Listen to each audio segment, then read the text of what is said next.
O que há de diferente dessa vez? Este é o Visão Libertária, sua fonte de informações descentralizadas e distribuídas.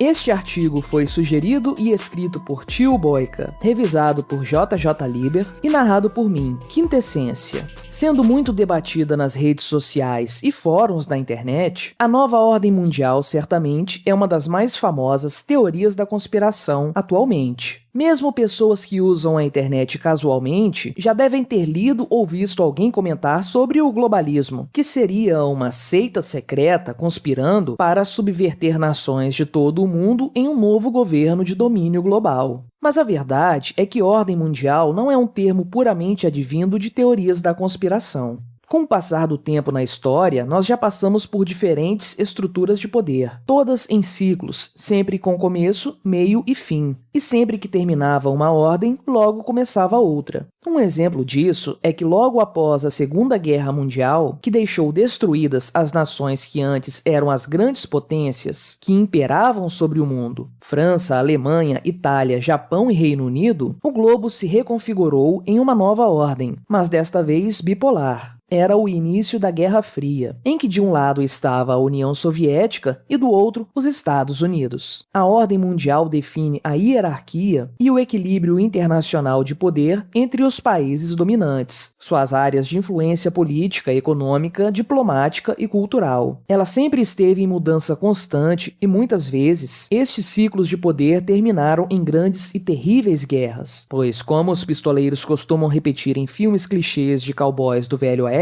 esta cidade é pequena demais para nós dois. Quando os estados ficam grandes demais e explorar a sua população já não é o suficiente, as elites políticas que os controlam passam a olhar ao redor e veem novas oportunidades para encher ainda mais os seus bolsos. Foi assim durante o período colonial, durante as guerras napoleônicas, durante a Primeira e a Segunda Guerras Mundiais e durante a Guerra Fria, que são apenas alguns poucos exemplos de como burocratas não pensam duas vezes na hora de colocar a vida de milhões de pessoas na frente de canhões e baionetas. Parando um pouco para pensar, se os políticos fossem obrigados a lutar nas guerras que criam, logo esses conflitos deixariam de existir. Como bem disse a música B.I.O.B. da banda System of a Down, por que os presidentes não lutam na guerra? Porque eles sempre enviam os pobres? Pois bem, em 1991, a União Soviética sucumbiu e se fragmentou, e então o mundo pôde ver as maravilhas do socialismo russo. As imagens da icônica queda do Muro de Berlim circulam até hoje, seja na internet, seja na memória de quem presenciou um dos momentos mais emblemáticos do fim do século XX. E com o seu desmoronamento rompeu-se também a ordem bipolar. Era o fim da Guerra Fria. Mais um ciclo terminava e novamente em uma grande tragédia. Iniciava-se então a hegemonia absoluta dos Estados Unidos. A ordem mundial tinha mudado novamente e outro ciclo tinha acabado de surgir. Um ciclo que perdurou até os dias atuais e que nós estamos presenciando, pelo menos por enquanto. Essa nova fase pós-soviética, a partir de 1991, deixou os Estados Unidos e as grandes potências europeias sozinhos no mundo. Não havia mais uma grande oposição ao Ocidente. Começava a era das democracias, da liberdade, com muitas aspas, do repúdio à tirania,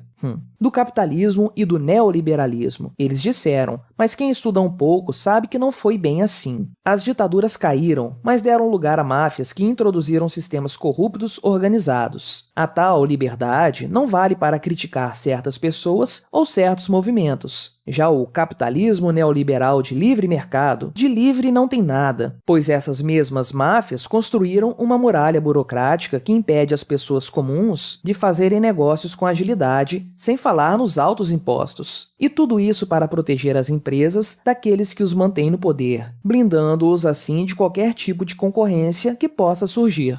Voltando ao assunto principal, nunca antes uma potência conseguiu projetar tanto poder no mundo como os Estados Unidos. E isso tudo se deve à grande globalização do século XXI. Com a crescente influência global sobre os demais países, agora que os soviéticos estavam fora do jogo, os Estados Unidos e o bloco europeu estavam com um caminho livre. Então as suas elites governantes passaram a exercer forte pressão política, econômica, cultural e, é claro, militar sobre tudo o que fosse de seu interesse, sendo os eventos seguintes que marcaram essa época, de 1991 a 2021. A Guerra do Golfo, a invasão do Iraque, que mergulhou o país numa enorme instabilidade, a Primavera Árabe, cujo objetivo era derrubar as ditaduras tirânicas no Oriente Médio e Norte da África, mas que desencadeou as trágicas guerras civis na Líbia e na Síria, a Revolução Ucraniana de 2014, que também está em curso até hoje, e a guerra ao terror no Afeganistão, que terminou na humilhante saída americana no final de setembro, deixando aquele povo nas mãos do Talibã, grupo fundamentalista islâmico. As imagens das pessoas desesperadas agarradas ao trem de pouso do avião militar de carga vão ficar para sempre na história. Com o uso de sanções econômicas, o financiamento de agitadores e de grupos políticos com ideologia favorável aos americanos e europeus sufocavam países e políticos rivais. Nada podia fazer frente a tamanho poder. Entretanto, como foi dito acima, esses ciclos têm início, meio e fim. Com a ordem mundial atual não seria diferente, pois surgia no Oriente um gigante vermelho. Não era o retorno da União Soviética. Era algo tão ou até pior, a China.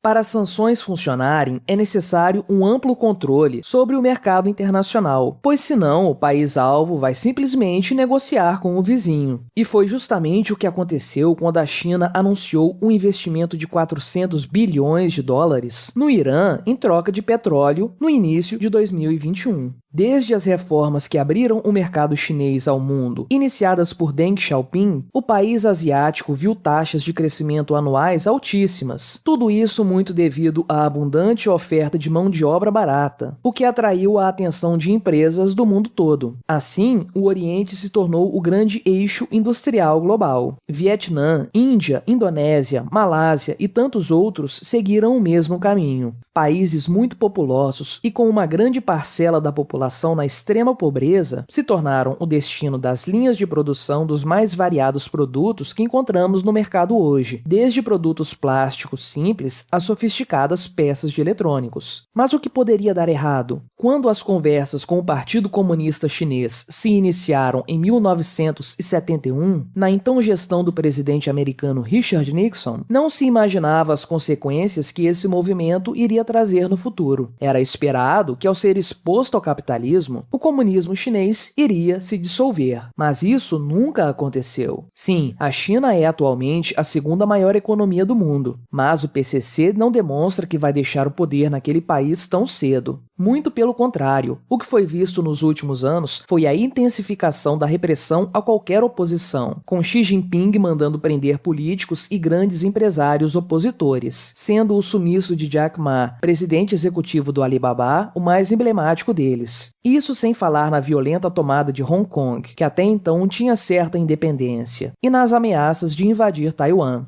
Toda essa concentração de poder econômico na China e no resto da Ásia colocou novos players no jogo internacional de poder. O grande eixo das relações globais deixou de ser o Atlântico Norte. A bússola aponta agora para o Oceano Pacífico, que é atualmente o grande teatro da política internacional. É inegável dizer que estamos indo rumo a uma nova Guerra Fria. Os atores são os mesmos, mas a disposição entre coadjuvantes e protagonistas é bem diferente. Com a ascensão chinesa, a tendência é o aquecimento das tensões. Se você, caro espectador, acha que as coisas estão ruins, pode esperar, pois vai piorar. Os Estados Unidos estão enfrentando uma das maiores crises sociais, políticas e econômicas de sua história recente. Os protestos do BLM e as eleições de 2020, que terminaram com a embaraçosa invasão ao Capitólio, mostraram ao mundo que o Tio Sam está mergulhado num lamaçal de problemas internos. Com os países europeus não é muito diferente. O inverno está chegando e, muito por causa da tola política ambiental, eles se encontram dependentes do gás russo. Protestos contínuos argentinos contra o passaporte da picadinha demonstram indignação da população quanto aos seus líderes. Pode-se somar ainda a crise imigratória de refugiados africanos e árabes que fogem dos conflitos causados pelos próprios europeus. Levando em conta todo esse cenário, é difícil imaginar que com a Agenda 2030 e o Grande Reset, as elites globais vão dominar o mundo. O globalismo do Jorginho Soros chegou sim muito perto de acontecer, pois desde o começo da década de 90 que os Estados Unidos e a União Europeia são as maiores potências na conjuntura internacional. Levando também em consideração que o quadro político destes países foi dominado por políticos progressistas de esquerda e de centro-esquerda, Obama era a estrelinha da grande mídia, Greta idem. O discurso ambientalista era difundido sem muita discordância, praticamente não havia oposição. Mas agora a situação é completamente diferente do que vimos no início do milênio. Se George Soros e seus amigos quiserem mesmo avançar com seu projeto de poder de ordem global, eles vão ter que primeiro pedir autorização para Vladimir Putin e Xi Jinping.